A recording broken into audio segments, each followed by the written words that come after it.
Police वाला बोल रहे हैं जो मिल जाएंगे, अनाउंस करवा रहे हैं। आपका कौन है? मैं लोग तो है, पुलिस वाले देखिए व्यवस्था बहुत बढ़िया है। और कोई है उनके साथ में, कोई अकेले? कैमरा कहीं पे नहीं लगा है, वहाँ पर गेट पर लगा होगा तो कराया जा रहा है। आप रोइए नहीं, पुलिस वालों से बात करिए। क्या बोल रहे हैं? क्या हो गया आपको? कहीं नहीं जाएगी, ठीक है ना, उतना मिलेगी आपको। अनाउंसमेंट करेंगे ना, जो जगह जगह माइक लगा है उससे रो क्यों रही है आप?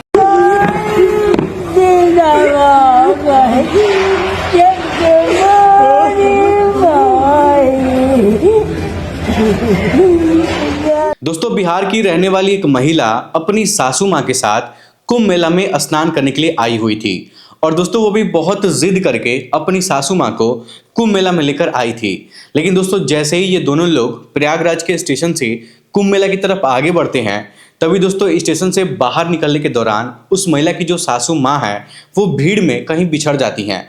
दोस्तों, उन दोनों का हाथ एक दूसरे से छूट जाता है और उसकी जो सासू माँ है वो दूसरे रास्ते में चली जाती हैं और उनकी जो बहू है वो दूसरे रास्ते में चली जाती हैं। दोस्तों, उस महिला की जो सासू माँ थी उनकी उम्र 60 साल थी, जिनका नाम पुष्पा देवी होता है। और दोस्तों, उनकी बहू का नाम शालिनी था, जिसकी उम्र 30 वर्ष के आसपास थी। दोस्तों, शालिनी का जो पति है ना वो दिल्ली में रहकर अपना नौकरी करता है, कामकाज करता है कंपनी में। और शालिनी का अभी तक कोई बच्चा पैदा नहीं हुआ था, तो कोई उसको बोला था कि कुंभ मेला में जाकर एक बार स्नान कर लो, तुम्हारे जो सारे पाप वगैरह धुल जाएंगे, हो सकता है कि तुम्हें बच्चा पैदा हो जाएगा। तो शालिनी बहुत जिद करने के बाद अपनी सासू माँ को कुंभ मेला में लेकर आई हुई थी, क्योंकि दोस्तों उसका पति दिल्ली में था और शालिनी कुंभ मेला में अकेला नहीं आना चाहती थी। इसीलिए अपनी सासू माँ को जबरदस्ती तैयार करती है और उनको कुंभ मेला में लेकर आ जाती है। लेकिन दोस्तों, जैसे ही स्टेशन से बाहर निकलने की कोशिश करते हैं ये दोनों लोग, तभी दोस्तों दोनों का हाथ एक दूसरे से छूट जाता है। अब दोस्तों, स्टेशन के बाहर अनाउंस करवाने वाला भी वहां पर कोई नहीं था। तो दोस्तों, शालिनी काफ़ी देर तक अपनी सासू माँ को स्टेशन से बाहर निकल कर ढूंढती है, कई लोगों से पूछताछ करती है, लेकिन दोस्तों उनका कुछ भी अता पता नहीं चलता है। और दोस्तों, जिस समय शालिनी और उसकी सासू माँ स्टेशन से बिछड़ी हुई थी, उस समय सुबह के 4 बज रहे थे और उस समय ठंड भी काफ़ी ज़्यादा थी और भीड़ भी काफ़ी ज़्यादा थी। दोस्तों, शालिनी सुबह के 6 बजे तक अपनी सासू माँ को स्टेशन पर ढूंढती है, लेकिन जब उसकी सासू माँ उसको नहीं मिलती हैं, तब शालिनी समझदारी से काम लेती है और पुलिस वालों के पास जाती है और उनको पूरी घटना की जानकारी देती है। अपनी सासू माँ का फोटो भी अपने मोबाइल में पुलिस वालों को दिखाती है। तो दोस्तों, पुलिस वाले भी ना बहुत ही ज़्यादा कोशिश करते हैं उनकी सासू माँ को ढूंढने की।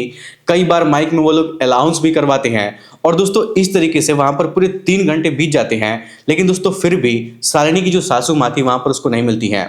तो दोस्तों, पुलिस वाले ना शालिनी को अच्छे से समझाते हैं कि तुम परेशान ना हो, यहाँ पर बहुत सारे पुलिस वाले हैं, बहुत सारे लोग हैं, कहीं से भी उनको ढूंढ लिया जाएगा, बस तुम कुछ देर इंतजार करो। अब दोस्तों, मैं आपको बता दूं ना कि उस समय जो शालिनी थी ना वो बहुत ज़्यादा टूट चुकी थी, बहुत ज़्यादा वो रो रही थी और उसको देखकर ऐसा लग रहा था ना कि जैसे वही कोई शालिनी की सासू माँ नहीं है, बल्कि उसकी अपनी खुद की माँ है। और दोस्तों, मैं आपको बता दूं ना कि बहुत कम ऐसा समाज में देखने को मिलता है कि कोई जो बहू है वो अपनी सासू माँ को इतना ज़्यादा चाहती हो, इतना ज़्यादा प्यार करती हो। और आप लोग उसका वीडियो देखकर समझ सकते हैं कि वो अपनी सासू माँ के लिए कितना ज़्यादा तड़प रही है, उसके दिल में उसके सासू माँ का कितना ज़्यादा प्यार है। दोस्तों, धन्य है ऐसी सासू माँ जिनको ऐसी बहू मिली है। नहीं तो दोस्तों, इस दुनिया में ना ऐसी बहू मिलना बहुत ही बड़ी बात है, बहुत मुश्किल बात है। क्योंकि दोस्तों, अभी कुछ दिन पहले ही एक घटना घटित हुई थी। दोस्तों, एक बहू जो थी ना वो अपनी सासू माँ से परेशान हो चुकी थी और दोस्तों उसकी जो सासू माँ थी उनकी उम्र 80 साल के आसपास हो चुकी थी और वो बेचारी खटिया पकड़ चुकी थी। खटिए से वो उठ नहीं पाती थी, खटिया पर खाना खाना, खटिए पर लैट्रिन करना, उसी पे पड़े पड़े सो जाना। और दोस्तों, इसी वजह से ना उनकी बहुत ज़्यादा परेशान चुकी थी साफ सफाई करने के लिए। और दोस्तों, एक दिन होता कुछ ऐसा है कि जब घर पर कोई नहीं होता है ना, तो दोस्तों उनकी बहू जो थी वो अपने सासू माँ के पास जाती है और कुछ ऐसा काम कर देती है जिसकी वजह से उसकी सासू माँ इस दुनिया को छोड़कर चली जाती है। दोस्तों, वो महिला ना अपने ही हाथों से अपने सासू माँ का ये सब चीज़ दबा देती है और उनका दम से जान ले लेती है। इसलिए दोस्तों, मैं कह रहा हूँ ना कि ऐसी बहू मिलना बहुत मुश्किल की बात है। अब दोस्तों, वहाँ पर शालिनी काफ़ी देर तक परेशान हो जाती है, बहुत ढूंढने की कोशिश करती है। लेकिन दोस्तों, पहले दिन तो उसकी सासू माँ उस भीड़ की वजह से उसको कहीं भी नहीं मिलती है, बहुत परेशान हो जाती है।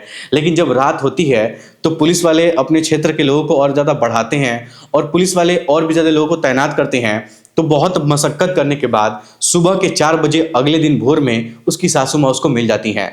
तो दोस्तों, शालिनी ना कुंभ मेला में स्नान करने के लिए जाती भी नहीं है, वहाँ से वो अपना सारा सामान वामान लेती है, अपनी सासू माँ को वहाँ से लेकर तुरंत अपने घर वापस चली जाती है। क्योंकि दोस्तों, शालिनी ना उस समय बहुत ज़्यादा डर चुकी थी, बहुत ज़्यादा वो घबरा गई थी। वो अपनी सासू माँ को दोबारा खोना भी नहीं चाहती थी। और शायद देखा जाए तो वो ये सोच रही थी कि अगर मैं फिर से कुंभ मेले के अंदर जाऊंगी गंगा नदी में स्नान करने के लिए, तो शायद हो सकता है कि फिर से मेरी सासू माँ मुझसे बिछड़ जाए, मुझसे गुम हो जाए। अब दोस्तों यही सब ना सोचकर वो दोबारा कुंभ मेले की तरफ नहीं जाती है और गंगा नदी में स्नान करने के लिए भी नहीं जाती है, और वहीं से अपनी सासू माँ को लेती है और अपने घर वापस चली जाती है। वहीं दोस्तों दूसरी तरफ देखा जाए तो एक माँ अपने बेटे से 70 साल पहले बिछड़ गई थी और वो माँ अपने बेटे के साथ ट्रेन में सफर कर रही थी। इसी दौरान उनका बेटा उनसे बिछड़ गया था और अपनी दुनिया बसा लिया था।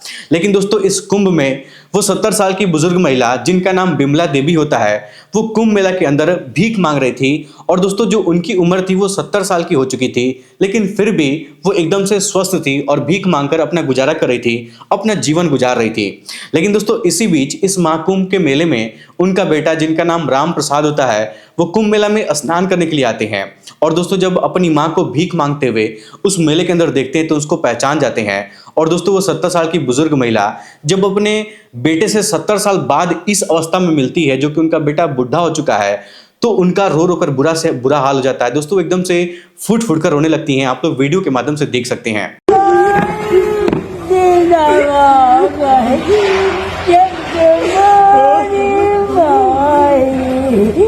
दोस्तों सच में उस समय वो जो पल था ना, वो बहुत भावुक पल था। और उस समय सच में जब मैं ये वीडियो देख रहा था तो मेरे आंखों से आंसू आ गए थे, जब वो माँ अपने बेटे को गले से लगाकर फुट फुट कर रो रही थी।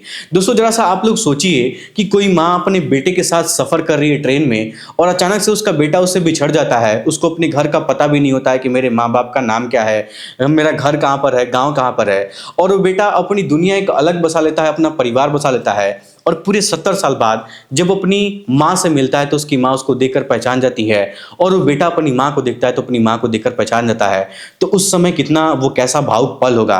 और दोस्तों वो माँ अपने जीवन में क्या क्या नहीं सही होगी, क्योंकि उसके घर वाले भी उसको धक्का मारकर निकाल दिए थे और वो भी भीख मांगकर इधर उधर तड़फ रही थी। और दोस्तों आज इस कुंभ के मेले में वो माँ अपने बेटे से पूरे 70 साल बाद मिली है। तो दोस्तों यही दुनिया है, और इस दुनिया में तरह तरह के लोग हैं। कोई अपनी सासू माँ के साथ इस तरीके की हरकत कर रहा है, तो दोस्तों कोई अपनी सासू माँ के लिए तड़प रहा है, उनके लिए प्यार मोहब्बत है दिल में। और दोस्तों कोई इस मेले में अपनी बिछड़ी हुई माँ से मिल रहा है, तो कोई माँ अपने बेटे से मिल रही है। सच में ये महाकुंभ का मेला बहुत ही अनोखा है।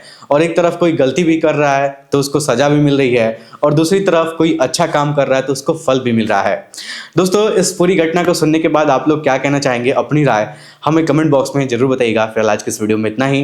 वीडियो पसंद आए तो वीडियो को लाइक, चैनल सब्सक्राइब जरूर करिएगा। आप सभी लोग का बहुत बहुत धन्यवाद।